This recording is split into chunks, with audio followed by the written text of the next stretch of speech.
नमस्कार। कक्षा 7वीं विषय हिंदी सुलभ भारती पाठ क्रमांक दूसरी इकाई का तीसरा पाठ दो लघु कथाएं प्रस्तुत करता श्री डोंगरे एलवी। दोस्तों, हम दो लघु कथाओं में से जो दूसरी लघु कथा है सेठ का चित्र, यह आज हम विस्तार से देखने वाले हैं। दोस्तों, इसमें बीरबल की कहानियां हैं। बीरबल तथा हिसाब नीति की कई बुद्धिमानी की कहानियां हैं और यहां पर भी एक बीरबल की कहानी आई है। बहुत पहले की बात है। एक सेठ था। सेठ यानी अमीर आदमी, बहुत ही कंजूस था। कंजूस मतलब खर्च न करने वाला। एक दमड़ी भी खर्च करते समय उसके प्राण निकल जाते थे। दमड़ी का मतलब है पैसा या छोटी इकाई या छोटा रुपया। वह एक पैसा भी खर्च नहीं करता था। अगर पैसा खर्च हो जाता तो उसके प्राण निकल जाते थे। वह हर काम करने के बाद भी लोगों को पैसा देने में बहुत परेशान करता था। एक बार उसने एक चित्रकार को अपना चित्र बनवाने के लिए कहा। जब चित्रकार ने पैसे मांगे तो सेठ ने उसे इनकार कर दिया। कुछ न कुछ बहाना बना देता।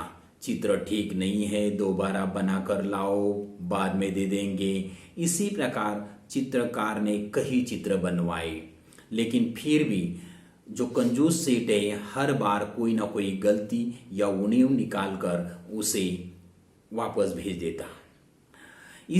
इन सभी कारणों की वजह से वह चित्रकार क्रोधित होकर चित्र सेठ जी के सभी चित्रों को पैसे का तगादा कर लिया।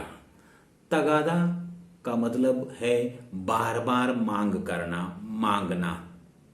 तगादा इस शब्द का अर्थ है मांगना या बार बार कहना। धूर्त सेठ बोला। धूर्त यानी धोखा देने वाला, चालाक। कैसे पैसे? जब मेरा चित्र ठीक से नहीं बनाया तो मैं पैसे कैसे दे सकता हूं? बेचारा चित्रकार अपने घर वापस आया और जो गरीब चित्रकार था, एक कलाकार आखिर क्या कर सकता है, वह निराश हुआ और वह अपने घर वापस आया। परेशानी का कारण पूछने पर उसकी ने अपनी पत्नी को सारी बातें बताई। घर पर उसका चेहरा परेशान नजर आता था। उसकी पत्नी ने उससे एक सवाल पूछा, तब उन्होंने सारी आप बीती उसने अपनी पत्नी को बताई है। चित्रकार की पत्नी बहुत बुद्धिमान थी। वह बोली, निराश मत होइए, हर समस्या का समाधान अक्सर होता है। आप अपने समस्या का समाधान पाने के लिए दरबार में जाकर न्याय के लिए फरियाद कीजिए। फरियाद का मतलब है प्रार्थना, याचना। उन्होंने कहा कि आप दरबार में जाइए और महाराजा या राजा के पास फरियाद मांग कीजिए, प्रार्थना कीजिए। चित्रकार बहुत उदास हो गया था। वह मुंह लटका कर बैठ गया और बोला, सेठ बड़ा आदमी है। वह जो सेठ है वो बड़ा आदमी है।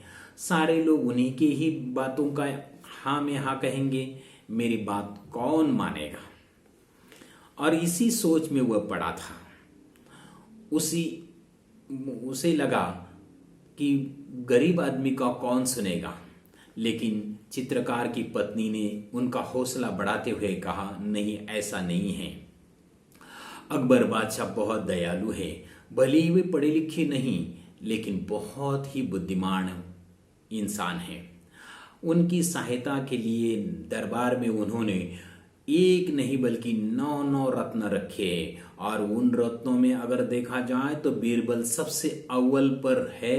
वह आपको न्याय जरूर देंगे। आप उन्हीं के पास अवश्य चले जाइए। दूसरे दिन चित्रकार ने अपनी पत्नी की बात मानकर बादशाह अकबर के दरबार में गया और पूरा किस्सा सुना दिया। बादशाह अकबर ने चित्रकार को सेठ को लेकर दरबार में बुलावा भेजा और दोनों को एक साथ आने के लिए कहा।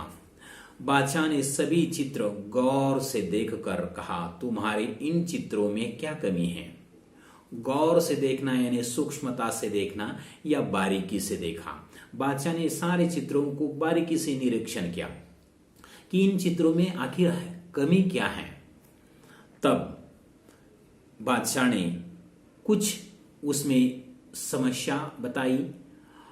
हुजूर, इनमें से एक भी चित्र हूबहू मेरे चेहरे जैसा नहीं है, सेठ ने कहा। और उन्होंने कहा, एक भी चित्र हूबहू, हूबहू का मतलब है जैसे का वैसा, हूबहू चित्र मेरे जैसा एक भी चित्र नहीं है। बादशाह मुश्किल में पड़ गए। न्याय करे तो कैसे करे? बादशाह आखिरकार मुश्किल में पड़े। न्याय करे तो कैसे करे? क्योंकि चित्रकार कहता है कि इसी प्रकार के चित्र बनवाएं। सेठ जी कहता है कि ये चित्र मेरे चित्र जैसा, मतलब मेरी प्रतिमा जैसा नहीं है। आखिरकार करे तो क्या करे? बड़ी देर तक विचार करते रहे। जब उन्हें कुछ समझ में नहीं आ रहा था, तब शायद वह आखिरकार बीरबल का ही सहायता लेते थे।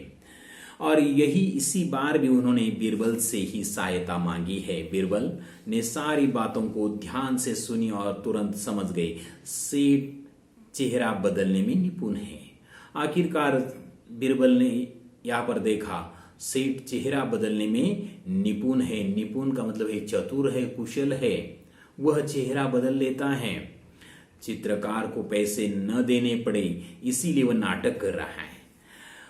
उसको सही रास्ते पर लाना जरूरी है। आखिरकार बीरबल ने सोचा कि इसे सही रास्ते पर लाना ही जरूरी है, क्योंकि कला और कलाकार का सम्मान करना हर एक व्यक्ति का फर्ज बनता है। क्योंकि कला संस्कृति एवं रक्षा का संवर्धन किया तो वह देश का विकास हो सकता है। कला में निपुण कलाकारों की इज्जत जहां होती है, वह देश विश्व में विख्यात होता है। ये बीरबल ने जान रखा था और बीरबल ने चित्रकार से कहा, तुम्हारे चित्रों में सचमुच बहुत कमियां हैं। देखिए, कुछ ना कुछ कहना है, इसीलिए बीरबल ने चित्रकार को भी कहा कि तुम्हारे चित्र में बहुत कमियां हैं। 3 दिन बाद इस सेठ का हूबहू चित्र बनाकर दरबार में ले आना। आखिरकार चित्रकार को भी कुछ कहना था, इसीलिए उन्होंने उसे समझाते हुए कहा कि इसमें कुछ कमियां हैं, दुरुस्त करके फिर से लेकर आइए, तुम्हें पैसे मिल जाएंगे और सेठ तुम भी दरबार में आकर चित्रकार को पैसे दे देना। सेठ घर चला गया। बीरबल ने चित्रकार से कहा, तुम 3 दिन बाद दरबार में एक बड़ा सा दर्पण भी लेकर उपस्थित हो जाना। बीरबल ने उसे जाते समय चित्रकार को एक सूचना दी कि देखिए, आते समय आप चित्रों के साथ साथ एक बड़ा दर्पण यानी आईना वह भी लेकर आइए, ताकि तुम्हारे पैसे तुम्हें आराम से मिल सकते हैं। शायद चित्रकार भी सोचने लगा कि बीरबल की इस नीति में कोई न कोई जादू होगी। आखिरकार वह समझ गया। 3 दिन बाद चित्रकार दरबार में आया और सेठ के सामने दर्पण रख कर बोला, सेठ जी, आपका चित्र तैयार है। आखिरकार वह आईना उन्होंने सेठ जी के सामने रखकर कहा, सेठ जी, आपका चित्र तैयार है और वो सामने देखिए। सेठ अपना प्रतिबिंब देकर बोला, परंतु ये तो दर्पण है। और सेठ जी ने तुरंत बहाना बनाते समय उन्होंने कहा, अरे ये तो मेरा प्रतिबिंब है, ये तो दर्पण है, ये कैसे चित्र बनवाया? नहीं, ये असली चित्र है। बीरबल ने पूछा, सेठ जी, ये तो तुम्हारी ही रूप है या नहीं?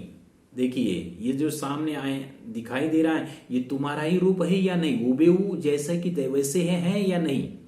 सेठ बोला, जी हाँ। सेठ अपनी चालाकी में पकड़ जाने पर बहुत लज्जित हुआ।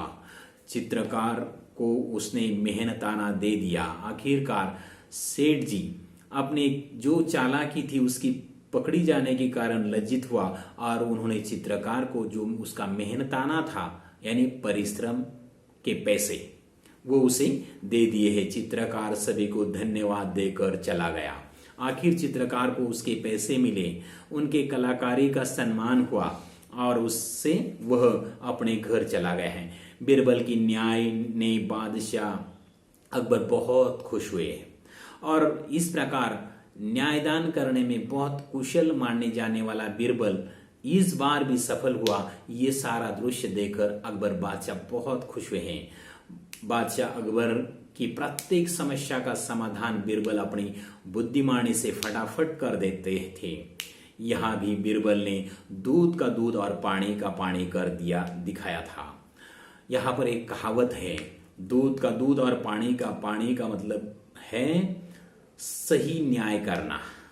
यहाँ पर यह कहावत बहुत महत्वपूर्ण है। फिर से एक बार देखिए, दूध का दूध और पानी का पानी मतलब सही न्याय करना। और यहाँ पर भी बीरबल ने सही न्याय किया है। चित्रकार को उनकी जो ईमानदारी और मेहनत उन्होंने की थी उसके पैसे उसे मिले, और जो कंजूस व्यक्ति है उसे हमेशा के लिए एक अदल यहाँ पर दिए है, एक शिक्षा यहाँ पर मिली कि वह दूसरों की मेहनत की कमाई पर हड़प ना करे और दे दीजिए। इसी प्रकार ये कहानी यहाँ समाप्त हुई। दोस्तों, यहाँ पर दोनों ही कहानियाँ हमने देखी है दोस्तों। तो दूसरी कहानी के कुछ प्रश्न इस प्रकार हैं। हम उन प्रश्नों के उत्तर स्वाध्याय में लेखन करेंगे।